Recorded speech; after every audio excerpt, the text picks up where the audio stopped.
Previous year question paper 2023 class 10 chapter 5 जो है arithmetic progression से पहले 4 चैप्टर के वीडियो बना दिए गए हैं। अगर आपने नहीं देखा प्लेलिस्ट में जाइए, 1 बाय 1 करके हर एक चैप्टर की वीडियो देखिए, जिसमें 2023 में जितने भी क्वेश्चन पूछे गए तो उन सारे का डिटेल एक्सप्लेनेशन और सिंपल कॉन्सेप्ट साथ समझाया गया। आप देखेंगे तो बहुत ही मजा आने वाला आपको। चलते हैं आज के क्वेश्चन की तरफ। Hello everyone, welcome to Challenger Classes. Channel पे नए हैं तो चैनल को सब्सक्राइब करना ना भूलें।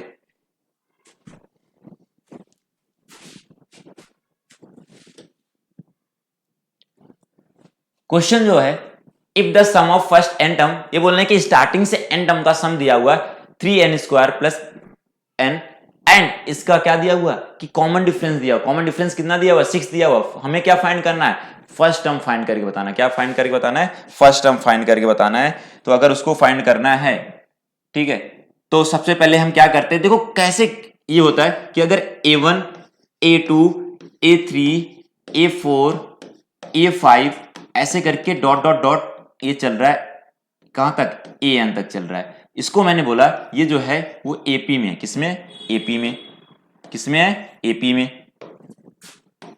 बहुत ध्यान से समझने की कोशिश करिए। AP में, ठीक।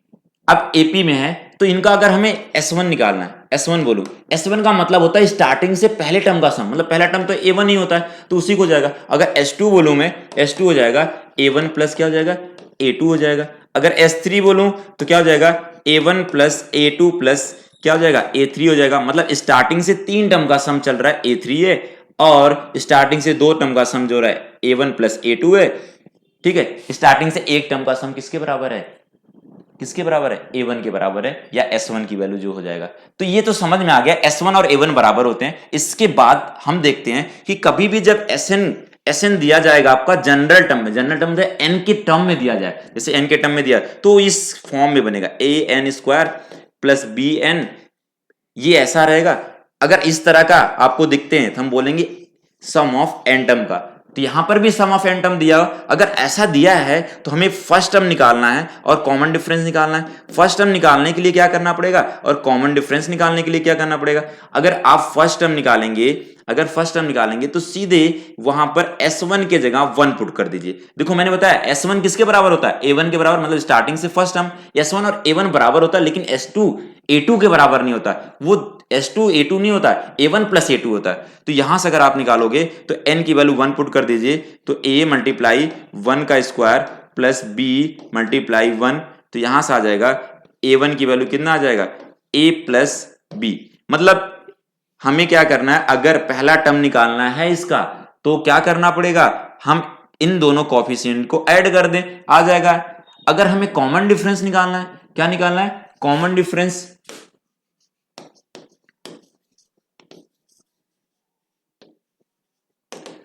कॉमन डिफरेंस मतलब D की वैल्यू निकालना है। D की वैल्यू अगर निकालना है तो हमें क्या करना पड़ेगा? 2 मल्टीप्लाई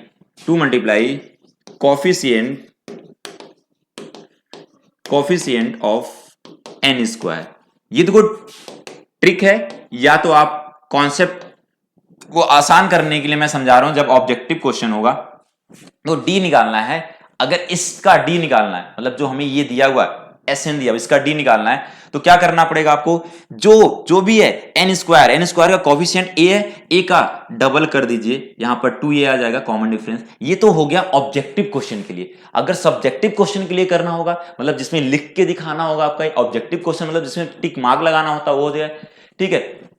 अब आते हैं कि जो हमें क्वेश्चन दिया गया था उस क्वेश्चन को भी कर लेते हैं। क्वेश्चन क्या दिया गया था? क्वेश्चन दिया गया था जो कि Sn equal to 3n² plus n, ये दिया हुआ 3n² प्लस n दिया हुआ।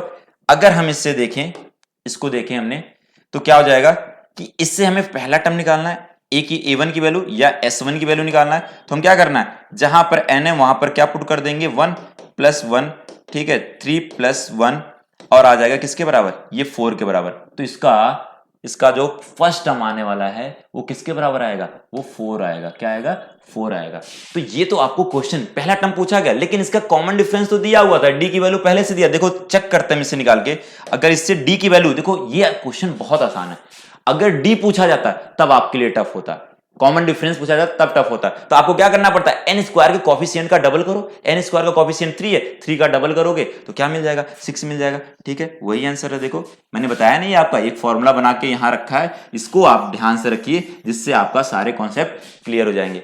और जब भी हम प्रॉपर मेथड से करेंगे तो अगर क्वेश्चन में पूछा जाएगा उस क्वेश्चन में जरूर डिस्कस करने वाले। ये क्वेश्चन आपको अगर समझ में आया हो, सारे कॉन्सेप्ट क्लियर हुए तो एक कमेंट करना ना भूलें और अपने दोस्तों को भी शेयर करना ना भूलें जिससे उनका भी फायदा हो पाए। आज के लिए इतना ही, धन्यवाद।